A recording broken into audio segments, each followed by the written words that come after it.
Over the past 50 years, while most of us have been busy with the struggles of day-to-day living, a beast has been growing among us.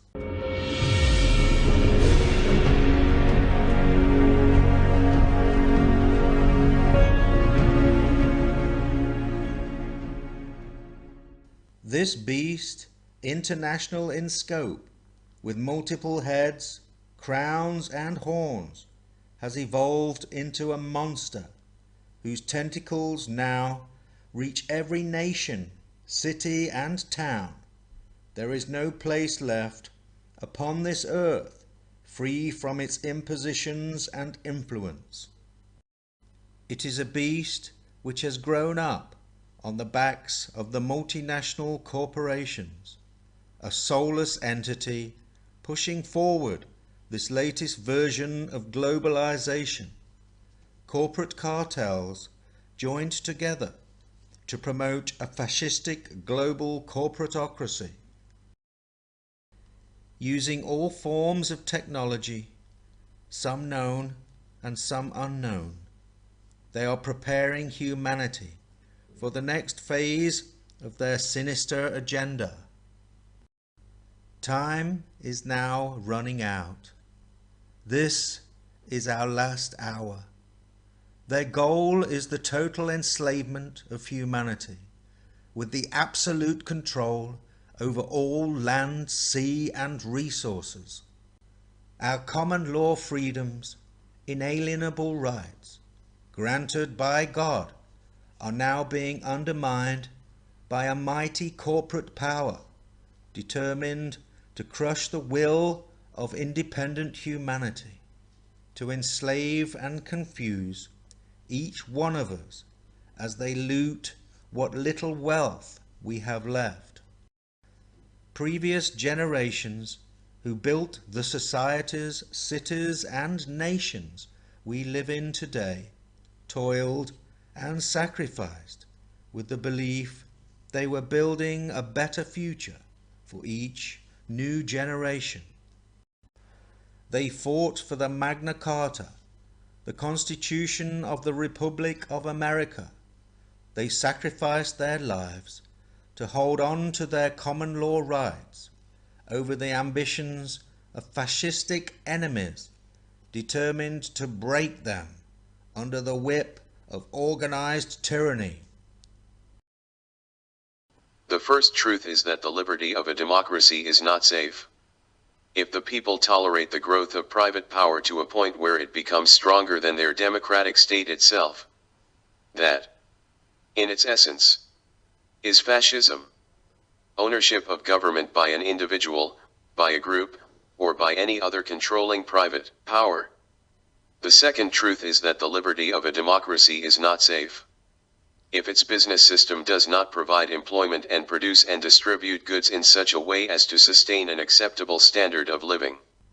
Today, our common law rights are being trampled upon by the jackboots of progressive totalitarianism, with armies of henchmen working for the interlocking corporate cartels, pushing for total control and subordination of the whole human race. This is an incredible time to be on this planet. It's a time when a true revolution is happening. I think in many respects we're at a time in history that rivals the agricultural revolution and the industrial revolution, and the time when we realized that the world was not flat and that the sun did not revolve around this planet, we revolved around the sun. At times like these, there are amazing, huge changes. And it's important for people to be prepared and to understand that that's coming. And I think we're at one of those times right now. Incredible experience for me. I learned so much from these indigenous people. And then I became an economic hitman. And the story of that and how that transformation happened is described in the books Confessions of an Economic Hitman and The Secret History of the American Empire. But suffice it to say that we economic hitmen have in the last few decades created the world's first truly global empire. And it's the first empire that's been created primarily without the military, through economics. We work many different ways, but perhaps the most common is that we will identify a third world country that has resources our corporations covet, like oil, and then arrange a huge loan to that country from the World Bank or one of its sisters. However, the money never goes to the country. Instead, it goes to our own corporations to build infrastructure projects in that country, power plants, highways, industrial parks, things that benefit a few rich people in that country, as well as our own corporations, but do not help the majority of the people at all, because these people are too poor to buy electricity or have cars. They don't have the skills to get jobs in industrial parks. And yet they, the whole country, is left holding a huge debt. And it's such a huge debt they can't possibly repay it.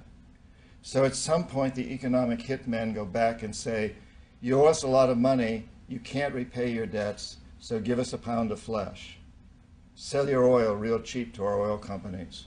Vote with us on the next critical United Nations vote, or send troops in support of ours to someplace in the world, like Iraq. And in that way, we've created this empire. On the few occasions when we economic hitmen fail, as I described in Secret History of the American Empire, what happened to me with Jaime Roldos, the president of Panama, and president of Ecuador, and Omar Torrijos, the president of Panama, I failed with both of these men. I was not able to corrupt them. In this corruption, incidentally, my job, everything I did was legal. It shouldn't be, but the forms of corruption we use are totally legal, so I wasn't doing illegal activities. When I failed to bring them around, to get them to accept these loans, to get them to put their countries into servitude, then I knew that standing right behind me were what we call the jackals. And these are people who overthrow governments or assassinate their leaders.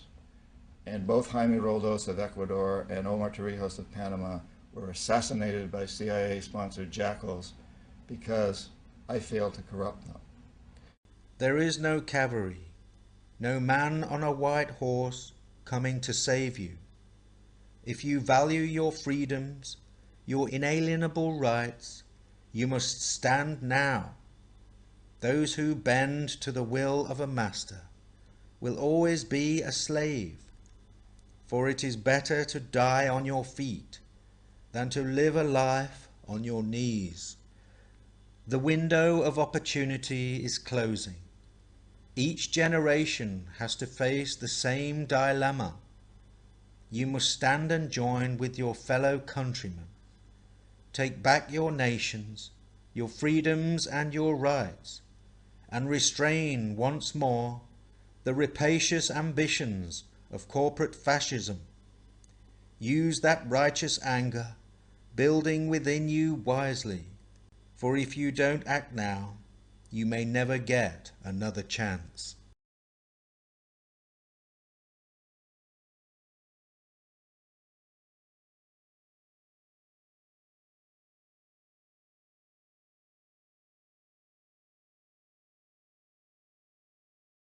The issue of pandemic preparedness. And if there's one message that I want to leave with you today, based on my experience, and you'll see that in a moment, is that there is no question that there will be a challenge to the coming administration in the arena of infectious diseases, both chronic infectious diseases in the sense of already ongoing disease, and we have certainly a large burden of that, but also there will be a surprise outbreak. There will be a surprise outbreak. There will be a surprise outbreak. They took their experience and actually prepared, and so they moved a lot faster. So we, we'll have to prepare for the next one. That, I'd say is, will get attention this time. I'd say is, will get attention this time. Is there something to worry about with medicines? That is, might some of them have side effects? Do we need safety testing? I mean, and we're taking things that are, genetically modified organisms, and we're injecting them in little kids' arms. We just shoot them right into the vein.